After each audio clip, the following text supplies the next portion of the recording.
Oke, kita lanjutkan. Assalamualaikum warahmatullahi wabarakatuh.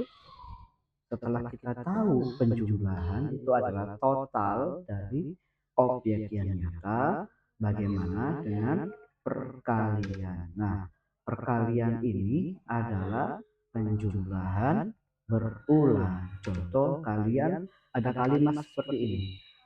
Kalian disuruh 2 kali lompat. Artinya kalian melakukan lompatan pertama dan lompatan kedua. Nah, bagaimana dengan 2 kali 3? Artinya ada angka 3 dan angka 3 lagi. Begitu ya. Jadi total lompat, maaf, totalnya bilangan 3 ini tadi ada. Nah, jadi kita bisa menyimpulkan menggunakan kalimat matematika, perkalian adalah pakai tanda silang. Misalkan saya punya ini 2 kali 3, artinya 2 dikalikan 3. Karena dia penjumlahan berulang, artinya ada 3 yang pertama dan 3 yang kedua. Totalnya berapa? Jadi total kita samakan dengan penjumlahan, yaitu 6. Itu ya. Jadi hati-hati, biasanya banyak yang keliru. Oke, kalau saya punya misalkan 3 kali 5, berarti apa?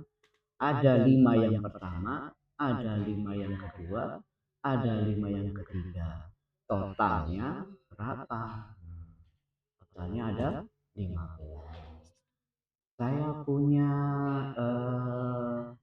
misalkan 1 kali 7, artinya satu yang pertama dengan satu yang kedua, satu yang ketiga, satu yang keempat, satu yang kelima, satu yang keenam, satu yang ketujuh. Totalnya ada 7. Gitu ya. Jadi perkalian itu bisa kita sebutkan sebagai penjumlahan yang berulang. Gitu ya.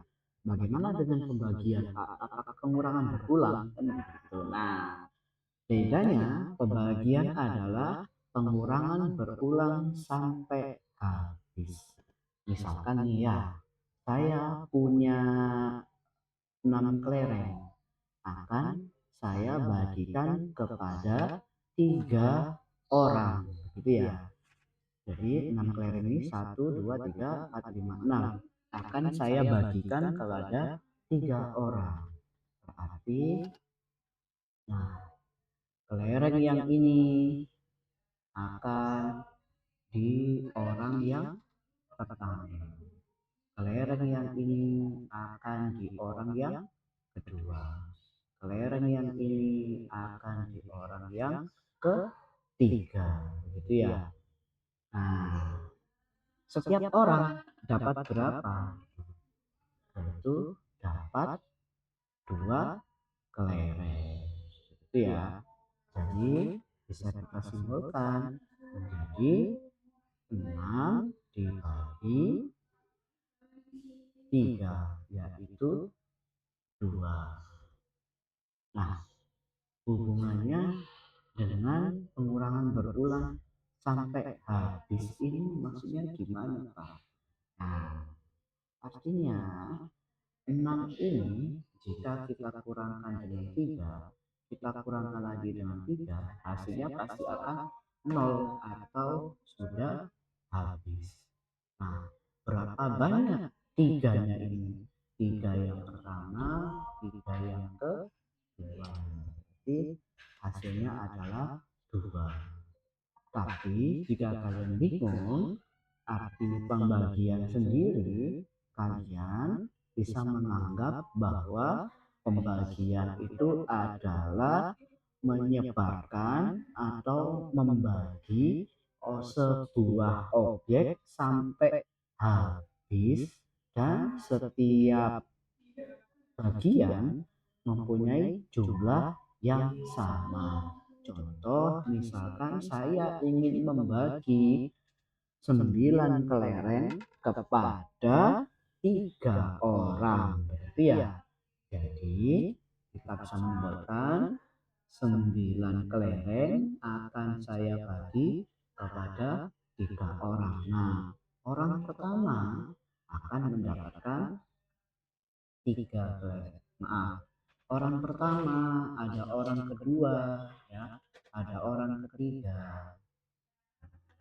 Ini saya berikan ke orang pertama. Ini ya. Kemudian ini saya berikan ke orang kedua. Ini saya berikan ke orang ketiga. Berarti masing-masing mendapatkan 1 kelereng, 1 kelereng, 1 kelereng. Berikutnya, ini saya kasih ke orang pertama, ini saya berikan ke orang kedua, ini ya. Ini saya berikan ke orang ketiga. Berarti dapat 2 kelereng masing-masing ya. Selanjutnya, ini saya kasih ke orang pertama, ini saya kasih ke orang kedua, ini saya kasih ke orang ketiga. Nah, sudah habis kan yang ada di sini? Setiap orang dapat berapa? Dapat 3 bagian yang sama, gitu ya. Jadi, misalkan kalau kalian dapat soal 4 dibagi 2, artinya ada 4 objek akan dibagikan kepada 2 orang. Kalian bisa misalkan objek 1, objek 2, objek 3, objek 4. Kemudian di sini ada pembaginya yaitu 2. Oke. Ini saya taruh, maaf, ganti warna biar bingung ya. Ini saya taruh di sini, ini saya taruh di sini. Habis, oke. Ini saya taruh di sini, ini saya taruh di sini. Nah, setiap bagian ada berapa objek? Itu punya 2 objek. Makanya hasilnya adalah 2. Atau bisa kalian simpulkan 4 dikurangi 2 dikurangi 2 hasilnya sampai 0. Duanya ada berapa nih? Ada 1, 2, sehingga 4 dibagi 2 hasilnya adalah 2. Itu ya. Nah, coba soal yang lebih sulit, Pak. Misalkan gitu. Kira-kira, misalkan saya ada soal nih. Saya ada soal yaitu kan di mana ya? Nah, taruh sini aja ya. Taruh sini. Oke. Kita ada soal. Misalkan saya punya 10 dibagi 5. Kira-kira hasilnya berapa? Ada cara yang pertama, yaitu membagi objeknya menjadi 5 bagian yang sama. Jadi 1, 2, 3, 4, 5, 6, 7, 8, 9, 10 dibagi menjadi 5. Berarti jadi 5 bagian. 1 bagian, 2 bagian, 3 bagian, 4 bagian, 5 bagian. Nah, masing-masing ini ya, masing-masing ini ada berapa bagian? Maksudnya objek lingkarannya ada 2. Ya, masing-masing punya 2. Atau cara kedua yaitu adalah 10 dikurangi 5 dikurangi 5, apakah hasilnya 0? Iya. Nah, 5-nya ada 5 yang pertama dan 5 yang kedua. Sehingga hasilnya 10 dibagi 5 adalah 2. Oke. Sampai di sini ya akhiri. Terima kasih. Wassalamualaikum warahmatullahi wabarakatuh.